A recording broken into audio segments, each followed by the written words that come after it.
بسم اللہ الرحمن الرحیم. ماشاءاللہ تمام طلباء نے جو پیش کیا بڑا زبردست اور بڑا شاندار تھا. ہم لوگوں نے جو نمبر دیے ہیں خاص طور سے میں نے اس میں حفظ کا جو کالم ہے اس میں نے ذرا تلفظ کا بھی دھیان رکھا ہے کہ آپ نے کیا کیا الفاظ بولے ہیں. میں اول دوم ان 3 لوگوں کے اعلان کرنے سے پہلے اگر اجازت ہو تو 2 منٹ ذرا. جزاک اللہ.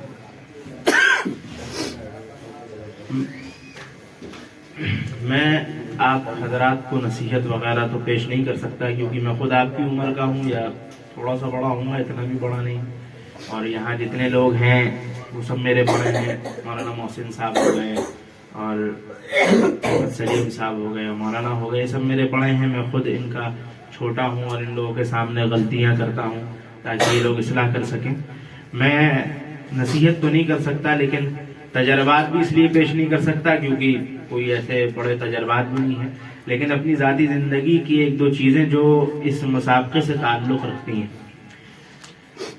میں بچپن سے مجھے تقریر کا کرنے کا بڑا شوق تھا اور میرے 2 آئیڈیل تھے بیان کرنے میں. ایک میرے والد محترم حضرت مولانا سید آدم مصطفیٰ صاحب اور دوسرے مولانا طارق جمیل صاحب.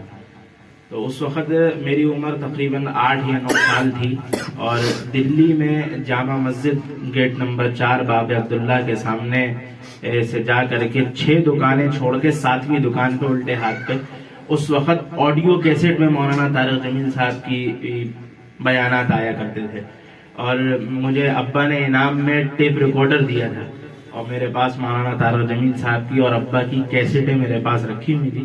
تو میں ان کو سنتا تھا، بس وہ میرا ایک جنون تھا. میں رات کو سونے سے پہلے اپنے تکیے کے برابر میں وہ ٹیپ ریکارڈر رکھتا تھا، مولانا کی کیسٹ لگاتا تھا، مولانا کو سنتا تھا، ابا کو سنتا تھا. بس یہ مطلب میرا ایک شوق جنون تھا. 2 کرکٹ کا تھا اور دوسرا مولانا طارق جمیل صاحب کو سننے کا تھا اور ابا کو. تو وہ بچپن سے میں سنتا رہتا تھا. پھر اس کے بعد جو ہے سن 2013 کی بات ہے، اسلامک سینٹر کا ایک پروگرام ہوا اور عصر کی نماز کے بعد ہمارے چچا مولانا عالم مصطفیٰ یعقوبی صاحب نے مجھ سے کہا کہ تمہیں آج جلسے میں تم جو ہے پہلا بیان تمہیں کرنا ہے.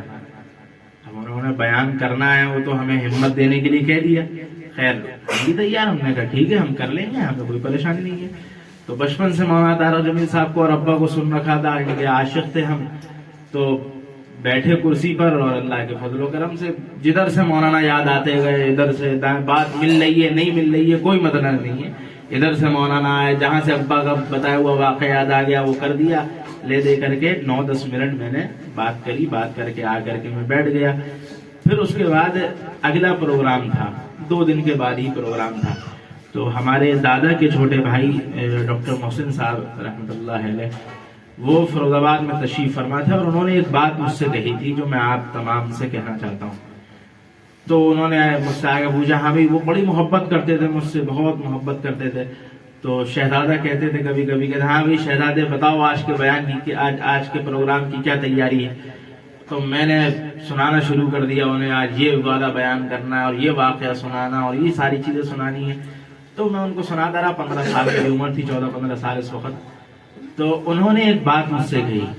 انہوں نے کہا بیٹا اس بات کو ہمیشہ یاد رکھنا، جب بھی اللہ تعالیٰ تمہیں کہیں پر بات کرنے کا موقع دے اور اللہ تعالیٰ تمہیں یہ موقع دے کہ تم کسی کے سامنے اللہ کی بات اور اللہ کی بڑائی کو بیان کر سکو، تو اس وقت ایک چیز کا خیال یہ رکھنا کہ میں کچھ نہیں ہوں، میں کچھ نہیں ہوں، میری زبان کچھ نہیں ہے. میری زبان پہ آنے والے الفاظ بھی اللہ کا حکم اور اللہ کا ارادہ ہے. یہ اللہ کا فضل ہے اور یہ اللہ کا کرم ہے کہ اس اللہ نے اپنے فضل و کرم سے مجھے یہ سعادت دی ہے کہ میں اس کی بڑائی اس کے بندوں کے سامنے بیان کر سکوں. تو جب بھی تمہارے دل میں یہ خیال رہے گا کہ میں اللہ کی بڑائی بیان کر رہا ہوں، میں کچھ نہیں ہوں، میں کچھ نہیں ہوں اور میری کوئی حیثیت نہیں ہے، مجھے الفاظ بھی اگر میری زبان پہ آ رہے ہیں یہ اللہ کے حکم سے آ رہے ہیں. اور ہر بیان کرنے سے پہلے جب کہیں بھی موقع ملے تو 2 رکعت نماز پڑھنا اور 2 رکعت نماز پڑھ کے اللہ سے یہ دعا مانگنا، اللہ آپ اپنی بڑائی اپنے بندوں کے سامنے ہماری زبان سے نکلوا دیجئے، جو ہماری اور ان لوگوں کی اصلاح کا ذریعہ بن جائے۔ یہ نصیحت انہوں نے مجھے کری تھی جو میرے ذہن میں ہے۔ الحمدللہ اللہ کا فضل و کرم رہا، جس بیک گراؤنڈ سے آئے تو وہاں پر بیانات اور تقریر کرنے کے بہت سے موقع ملے، تو اس نسخے پر عمل الحمدللہ میں کرتا ہوں، اور اس کی وجہ سے بعض دفعہ ایسا بھی ہوا ہے، جیسے میں نے یہاں دیکھا جو آپ لوگ تقریر بیان کر رہے ہیں، بہت کانفیڈنس کی بات ہے، اور یہ آپ کے اندر بڑی زبردست اللہ کی طرف سے دی ہوئی ایک عطا ہے۔ مائک کے سامنے کھڑا ہونا اور اس کے سامنے بیان کرنا یہ آسان بات نہیں ہوتی۔ بڑے بڑے لوگ ہوتے ہیں جن کو مائک کا ڈر ہوتا ہے، اس کی ہیزیٹیشن ہوتی ہے، وہ اس کو نہیں نکال سکتے، لیکن یہاں جو آپ کر رہے ہیں، اس چار دیواری کے اندر جو آپ کر رہے ہیں، یہ تیاری کر رہے ہیں، ایک روشن مستقبل کی تیاری کر رہے ہیں۔ یاد رکھ لیجئے، اس قوم کے حالات کو بدلنے کے لیے، اس قوم کے حالات کو بدلنے کے لیے اب آسمان سے کوئی نبی نہیں آئیں گے۔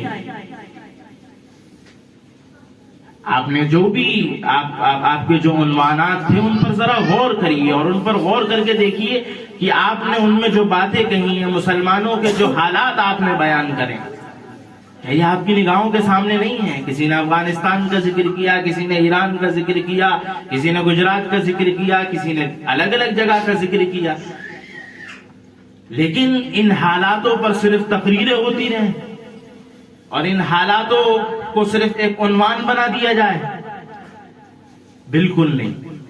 آپ اگر یہاں اس چیز کی تیاری کر رہے ہیں تو صرف نمبرات حاصل کرنے کے لیے نہیں کر رہے ہیں، آپ کو اپنے دلوں کے اندر اور اپنے ذہنوں کے اندر یہ جوش اور جذبہ رکھنا پڑے گا کہ ہم ہیں۔ یاد رکھ لیجئے، مولانا علی میاں ندوی صاحب رحمۃ اللہ علیہ نے کہا تھا، اگر اس دنیا کے اندر مسلمانوں کے حالات کو بدلنے کے لیے کوئی اٹھے گا تو وہ یہی مدرسے کے اور مکتب کے بچے اٹھیں گے۔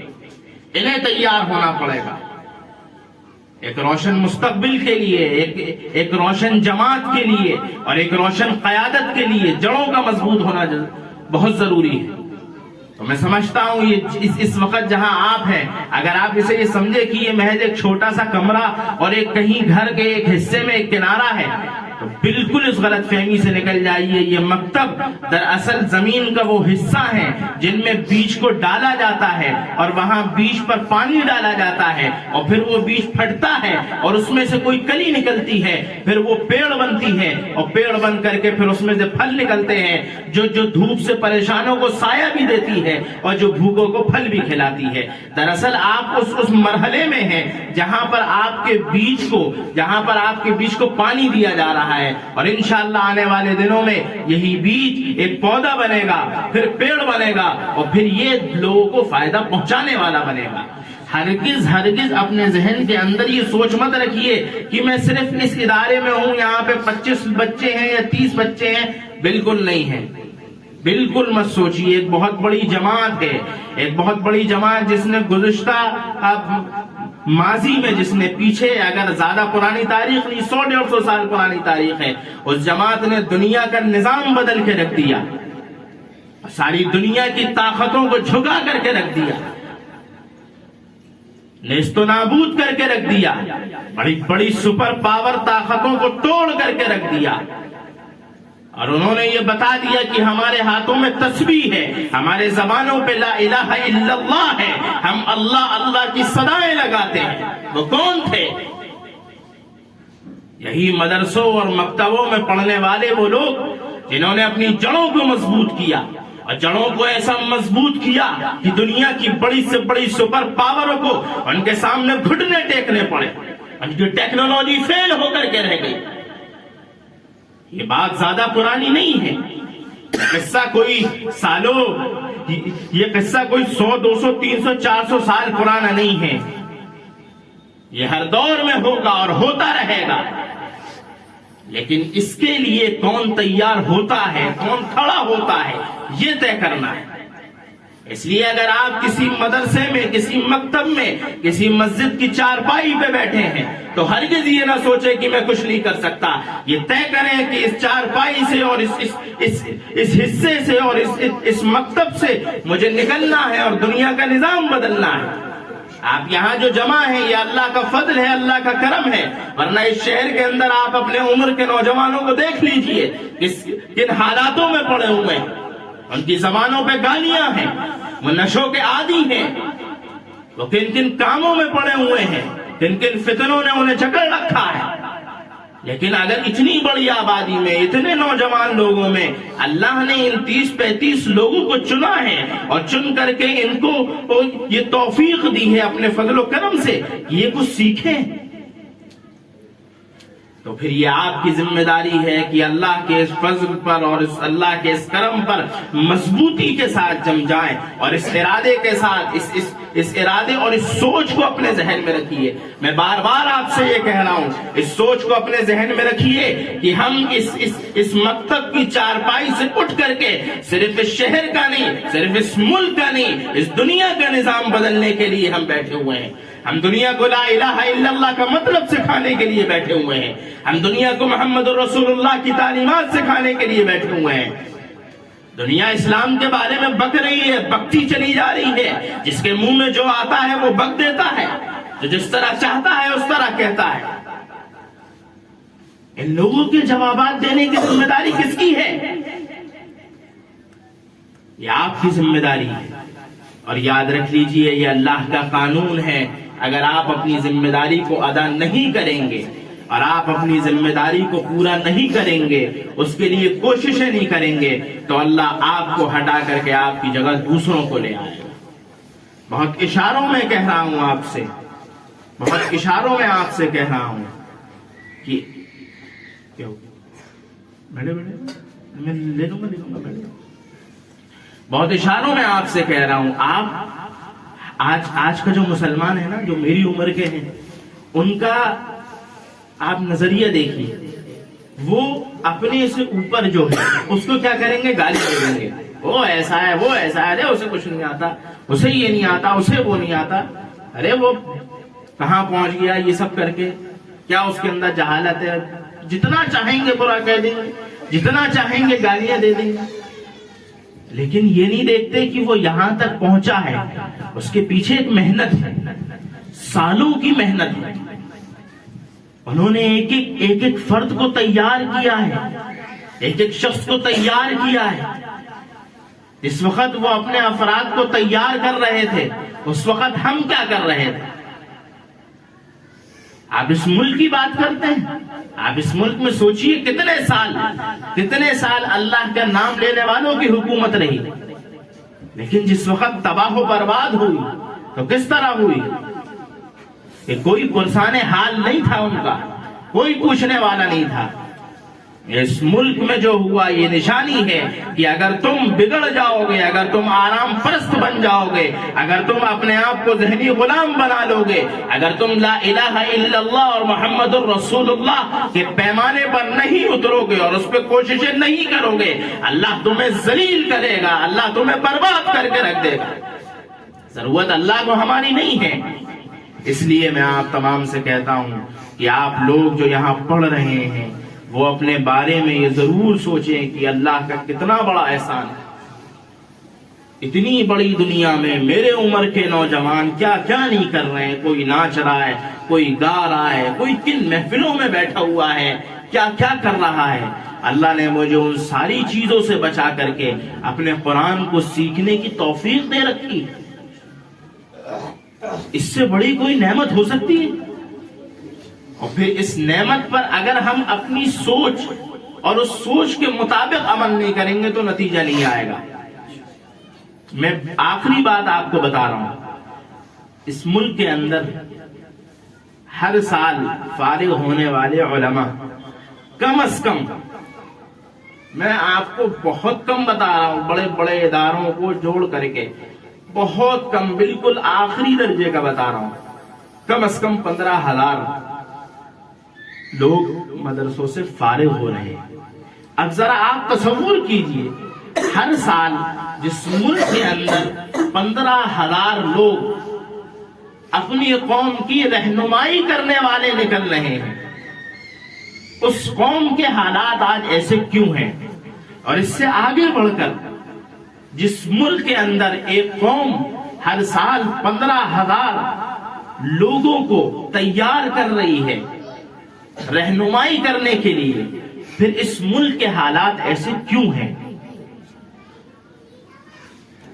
مقصد اور جو نتیجہ ہے، جو ساری چیزیں ہیں، وہ سوچ کی ہیں، کیونکہ ہم نے سوچ مدرسے سے نکل کے جو بنا رکھی ہے، وہ جو آپ میں سے کئی بچوں نے کہا نا کنویں کا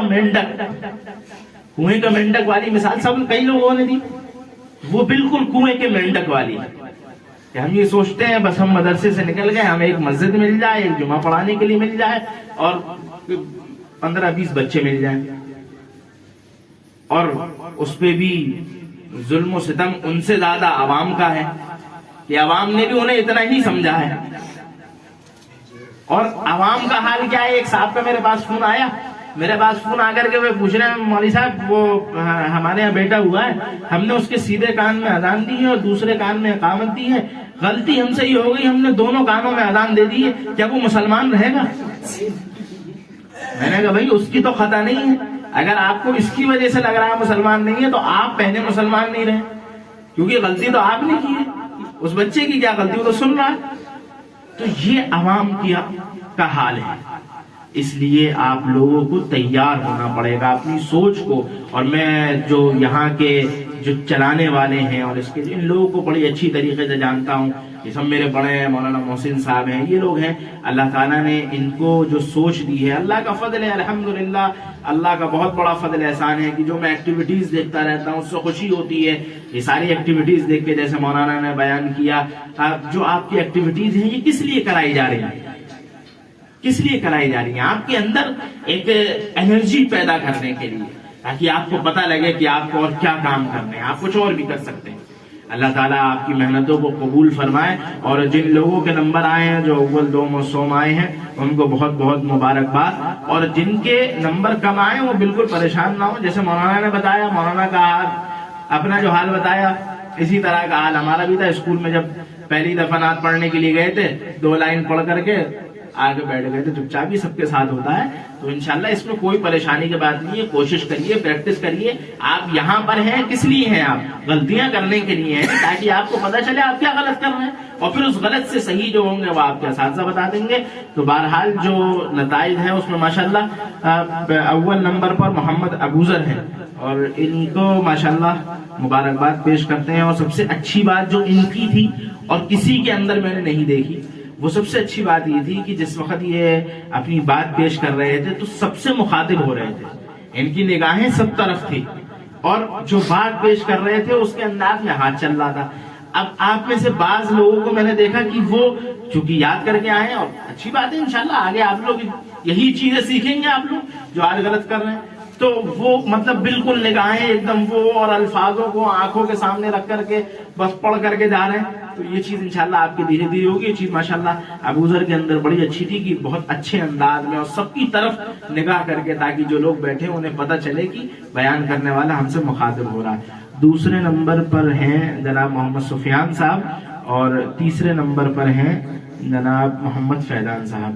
اللہ تعالیٰ بہت بہت مبارک فرمائے، ہمارا اور آپ کا یہاں بیٹھنا قبول فرمائے۔